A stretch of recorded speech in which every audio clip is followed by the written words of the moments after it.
Hello दोस्तों, स्वागत है आपका आपके अपने विद्यालय, आपके अपने परिवार आर.एस. एकेडमी में। मैं हूं राहुल। जैसा कि आप जानते ही होंगे, तो हम पढ़ रहे हैं कक्षा 10 का पहला चैप्टर लाइफ प्रोसेस। और लाइफ प्रोसेस के अंतर्गत हम पढ़ चुके हैं पोषण के बारे में। पोषण के बारे में पढ़ ही रहे हैं फिलहाल। पोषण में हम पढ़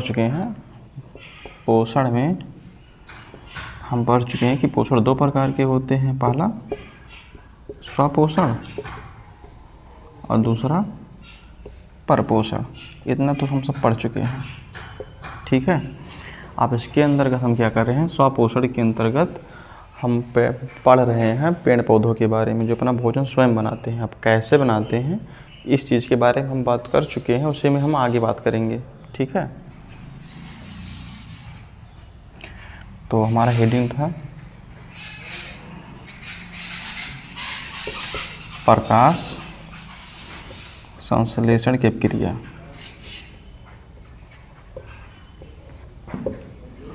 संश्लेषण की अभिक्रिया,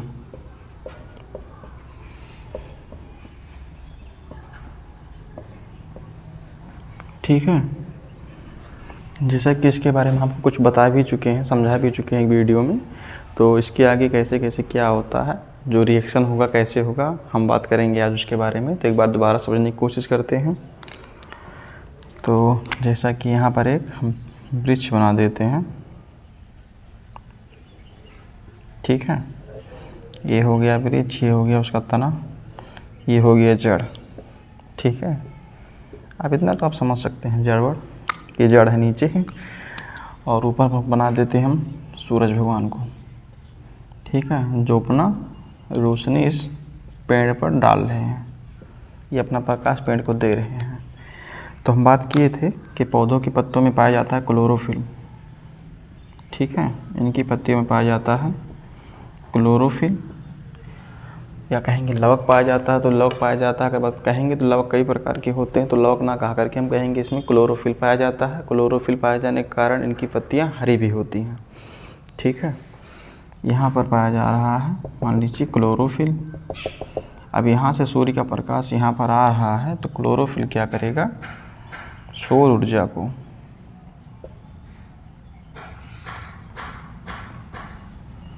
रासायनिक ऊर्जा में बदलेगा, रासायनिक ऊर्जा में बदल देगा, ठीक है। इतना बात तो आपको समझ में आ ही गया होगा। अब पेड़ है, अब आपको पता है कि वायुमंडल में है, तो वायुमंडल से क्या लेंगे, ये वायु से लेंगे, ये कार्बन डाइऑक्साइड CO2, ठीक है। जो आगे चल के किस में चेंज होगा, C6H12O6 में, जिसको हम कहते हैं ग्लूकोज। एक बात और ध्यान रखेंगे, जो स्थलीय पौधे हैं वो वायुमंडल से कार्बन डाइऑक्साइड लेते हैं, और जो जलीय पौधे हैं वो जल में घुलनशील कार्बन डाइऑक्साइड को ग्रहण करते हैं। ये बात हमेशा आप ध्यान रखेंगे, नहीं बाद में सोचें कि मान लीजिए जो धरती पे हैं वो तो वायुमंडल से ले रहे हैं, और जो पानी के अंदर है वो कार्बन डाइऑक्साइड कहाँ से ले रहे हैं। तो जो पानी के अंदर हो कार्बन डाइऑक्साइड, जो पानी में घुलन मतलब या घुलनशील कार्बन डाइऑक्साइड है, उससे लेते हैं अपना, ठीक है। और क्या लेंगे, ज़मीन से लेंगे जल, ठीक है, O2 H2O, जो आगे चल के टूट जाएगा O2 में, ठीक है। और कुछ खनिज भी लेंगे ज़मीन से।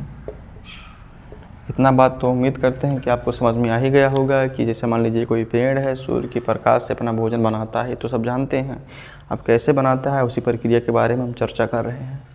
कैसे बनाता है, सूर्य से रोशनी आती है, पेड़ पर जब पड़ती है तो पेड़ की पत्तियों में क्लोरोफिल उपस्थित होता है, ठीक है, या लवक कहेंगे, लवक उपस्थित होता है। क्लोरोप्लास्ट के अंदर क्लोरोफिल पाया जाएगा, ठीक है। लवक में पाएंगे, लवक जब बताएंगे तो लवक में बताएंगे कौन सा लवक, क्लोरोप्लास्ट है। क्लोरोप्लास्ट के अंदर पाया जाएगा क्लोरोफिल, ठीक है। जो सूर्य के प्रकाश से जो सौर ऊर्जा आएगी उसको रासायनिक ऊर्जा में बदल देगा, ठीक। अब पौधा जो है वायुमंडल में है, तो वायुमंडल से क्या करेगा, वो कार्बन डाइऑक्साइड ग्रहण करेगा और ज़मीन से जल लेगा। अब आप भी हैं, हम भी हैं, सब जानते हैं जल तो हम पौधों को देते ही हैं, सींचते हैं। अगर जल नहीं देंगे तो पौधा वैसे भी सूख जाएगा, ठीक है। अब इसकी अभिक्रिया क्या होती है, आगे कैसे बनती है, आप उसको देखेंगे। इसको मिटा देते हैं पहले,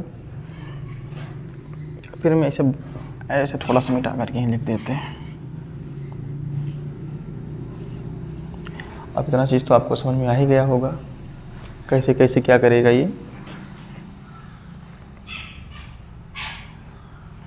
तो सबसे पहले क्या लेगा ये लेगा 6 CO2 प्लस 12 H2O। अब किसके उपस्थिति में, यहाँ पर उपस्थित होगा क्लोरोफिल, सूर्य का प्रकाश, या लिखेंगे सन या क्लोरोफिल, क्लोरोफिल।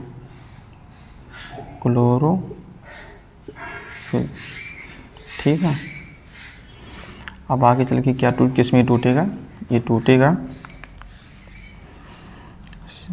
C6H12O6 में। फिर उसके बाद टूटेगा ये 6 मालिक्यूल O2 में प्लस किस में टूटेगा 12O, क्या कहते हैं 6 मालिक्यूल फिर H2O में। ये क्या है आपका कार्बन डाइऑक्साइड है, ये पानी है और ये ग्लूकोज है। इतना बात तो आपको समझ में आ ही गया होगा। अब उम्मीद करते हैं कि अगर आपसे कोई पूछेगा प्रकाश संश्लेषण की अपक्रिया तो आप बता ले जाएंगे। ठीक है, कि पौधे कैसे अपना भोजन बनाते हैं और कहाँ से क्या लेते हैं, उसके बाद क्या बनता है देखेंगे। 6 मालिक्यूल कार्बन के, 2 मालिक्यूल ऑक्सीजन के, 12 मालिक्यूल हाइड्रोजन के, है ना। ये देख लीजिए यहाँ पर हम H2O यहाँ पर लगाना भूल गया। ठीक है। अब आगे चल के ये टूट करके क्या बनाएगा ये हो जाएगा कार्बन डाइऑक्साइड,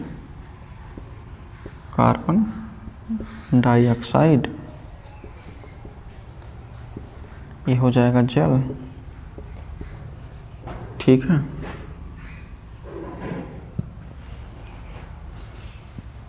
यहाँ पर हो जाएगा ये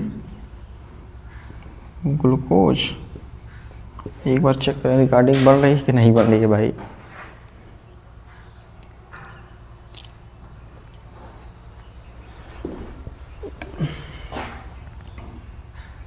ठीक है, रिकॉर्डिंग बन रही है।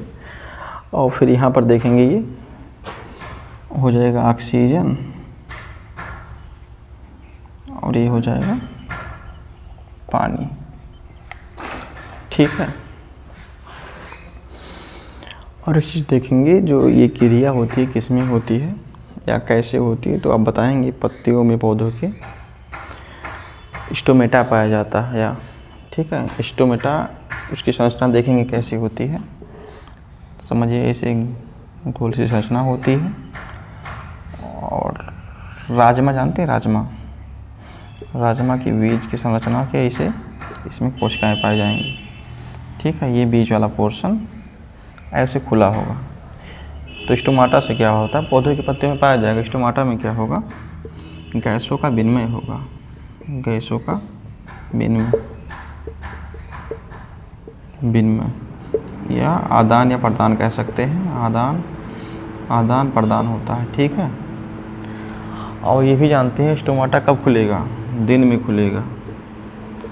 ठीक है, दिन में खुलेगा, रात में नहीं होगी यह प्रक्रिया। ठीक है। उम्मीद करते हैं इतनी बात आपको समझ में आ ही गई होगी। पिछली बार हम ऐसे वीडियो को ऐसे नीचे देख रहे थे तो एक लोग को लग रहा था कि हम सामने कुछ किताब उताब देख रहे हैं। अरे भाई, हम किस तरह असिस्टेंट बना के हम रिकॉर्ड करते हो हम जानते हैं, आगे सामने कुछ नहीं है। अगर आप कभी कहेंगे तो हमको दिखा ही देंगे। ठीक है, आगे हम कुछ नहीं रखे हैं, बस वही देखते हैं कि बस वीडियो चल रहा हो, रिकॉर्ड हो रहा हो, नहीं दोबारा बनानी पड़ती है तो थोड़ा दिक्कत होता है। दोबारा कई चीज़ें हम बताना भी भूल जाते हैं जो एक बार सोच रहे थे आपको बताने के लिए। अब पौधों में आप समझ गए हैं। अब आगे चलेंगे हम, इसको मिटाते हैं, उसके बाद देखते हैं पाचन अमीबा में। मनुष्य का पाचन हम लास्ट में पढ़ेंगे, ताकि मनुष्य का पाचन हम पढ़ें तो आपको याद भी रहे, नहीं अगर पढ़ लेंगे तो भूल भी जाएंगे।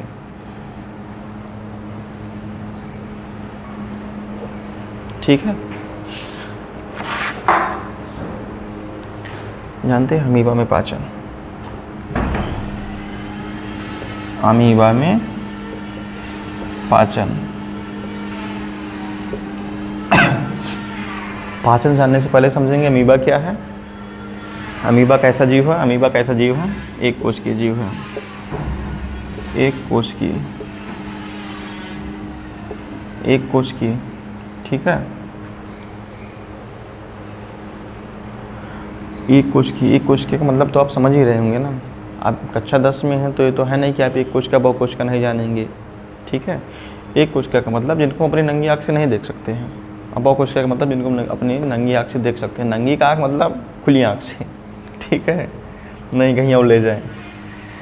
तो एक कोशिका में क्या होता है, एक कोशिका जिस जीव के अंदर पाई जाएगी उसकी समस्त क्रियाएं एक ही कोशिका में संपन्न होगी। और बहुकोशिकीय में क्या होता है, बहुकोशिकीय में प्रकृति के द्वारा कुछ ऐसा सिस्टम लगा होता है कि अलग अलग बॉडी के पार्ट को अलग अलग काम दे दिया जाता है। जैसे हम सब बहुकोशिकीय हैं, जैसे हम सबका काम, जैसे फेफड़े का काम है सांस लेना, ठीक, आँत का काम है भोजन पचाना, ठीक है। अगर इसी में अगर फेफड़ा बोल दे कि जाओ आज हम सांस नहीं लेंगे, फेफड़ा बोली कि आज हम सांस नहीं लेंगे, आज सांस आँत लेगा, तो ऐसा मुश्किल है।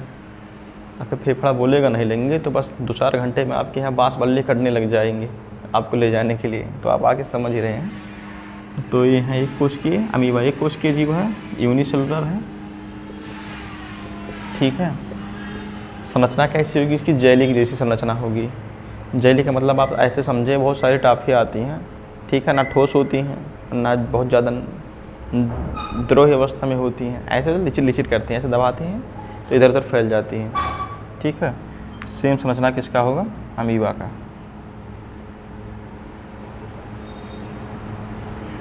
चल नहीं रहा फिलहाल ही, ऐसे किसी भी तरीके से बना देंगे, ठीक है। तो ये किसकी संरचना है? अमीबा की, ठीक है। इसको पहले कहानी की तरह समझेंगे। अमीबा में कैसे भोजन कैसे लेता है, मतलब कैसे ग्रहण करता है, कैसे पचाता है, कैसे बाहर करता है। जैसे हम सब भोजन करते हैं ना, भोजन को पहले मुख के द्वारा अपने बॉडी के अंदर लेंगे, उसको पचाएंगे, आवश्यक जो पदार्थ हैं या पोषक तत्व तो हमारी बॉडी ऑब्जर्व करेगी, बाकी को बाहर निकाल देगी। सेम चीज़ किस में होगा? अमीबा में होगा। बेशक यह एक कोशिकीय है, तो क्या होगा, इसमें कूटपाद पाए जाएंगे। कूटपाद का मतलब ऐसे समझेंगे कि जैसे कई बार आप फिल्मों में देखे होंगे या सीरियल में देखे होंगे, कोई ऐसे हाथ दिखा देता है तो किसी को गायब कर देता है, या कोई ऐसे हाथ दिखा देता है उसको कोई सामान को खींच लेता है, या बहुत जगह देखे होंगे सीरियल में ऐसे हाथ दिखा देते हैं, फलों या खाने को खींच लेते हैं फिर खा लेते हैं। लेकिन दरअसल जीवन में ऐसा कुछ नहीं है, हम सबके वो सब दिखाने वाली चीज़ें होती हैं। लेकिन क्या होता है, अमीबा के अंदर ऐसा होता है। अमीबा कैसे होता है इसको समझेंगे। पालिस में जो आर्गन है उसको खाने को सेंस करेंगे, खाना है कहाँ, ठीक। जब इतना पता चल गया कि खाना है कहाँ, तो इसमें पाए जाएंगे कूटपाद। समझ लीजिए, मान लीजिए खाना यहाँ है, ठीक, तो यहाँ से क्या करेंगे, कूटपाद निकलेंगे इसमें, ठीक है। कूटपाद निकलेंगे, ऐसे ऐसे बढ़ते बढ़ते खाने को अपने अंदर ले लेंगे, ठीक है। उसके बाद इसको भेज देंगे खाद्य धानी में। अब ये मत समझना ये मत समझना कि सिर्फ इसी तरफ रहेगा तभी वो खाने को अंदर ले पाएगा। अगर इस तरफ रहेगा तब भी अमीबा इसको खाने को अंदर ले लेगा, यहाँ रहेगा तब भी इसको ले लेगा अंदर, ठीक है। तो हम आपको समझाने के लिए इधर बता रहे हैं, तो आप इसको समझिए। कूटपाद निकलेंगे, जिस तरफ भोजन रहेगा, उसके बाद ये इस भोजन को अंदर ले लेंगे, बॉडी के अंदर भेज देंगे। बॉडी के अंदर आने के बाद इनके खाने की तरफ खाने के चारों तरफ एक क्या बनेगी, रिक्तिका, समझें, एक गोल की गेंद की जैसे खाली स्थान बन जाएगा। इसको खाद्य धानी कहते हैं, खाद्य धानी। उसके बाद क्या करेगा, ये भोजन को पूरा पचा देगा, और पचाने के बाद जो इसके पोषक तत्व हैं पूरी बॉडी में फैल जाएंगे, ठीक है। इतना बात आपको समझ में आया? मतलब इसमें भोजन का अवशोषण हो जाएगा इतने टाइम में, खाद्य धानी में आने के बाद। और अवशोषण हो जाएगा तो इसमें स्वांगीकरण, एक चीज़ कहीं कहीं पर आपको पढ़ने को मिलेगा। स्वांगीकरण का मतलब क्या होता है, जो अमीबा की लंबाई में वृद्धि या फिर क्या कहते हैं प्रजनन और उर्जन जो वृद्धि करना होगा उसको करना होता है, वो किस में होगा, स्वांगीकरण में होगा। और बाद में क्या करेगा, ये फट जाएगी धानी और ये खाद्य पदार्थ बाहर निकल जाएगा, ठीक है। इसी प्रकार अमीबा में पाचन चलता रहता है। उम्मीद करते हैं आपकी बात समझ में आ ही गई होगी, ठीक है। अगर नहीं समझ में आई है तो अगले दिन दूसरा वीडियो बनाएंगे, उसमें आपको अच्छे से समझा देंगे अमीबा में पाचन कैसे होता है। तो अभी आपको हम कहानी के रूप में बताए हैं, तो आगे अगले वीडियो में हम आपको लिख करके बता देंगे, ठीक है। जैसे बताए नहीं कि एक अमीबा है, अमीबा एक कोशिकीय होता है जिसको अपनी आँखों से नहीं देख सकते हैं, ठीक है।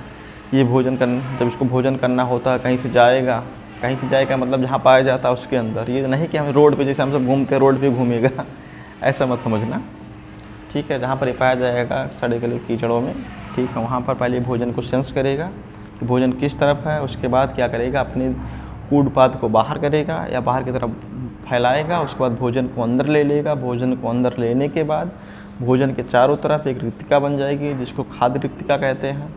और उसके बाद उसमें भोजन का अवशोषण शुरू हो जाएगा। अवशोषण होने के बाद उसके जो पोषक तत्व अमीबा के पूरे बॉडी में फैल जाएंगे, ठीक है।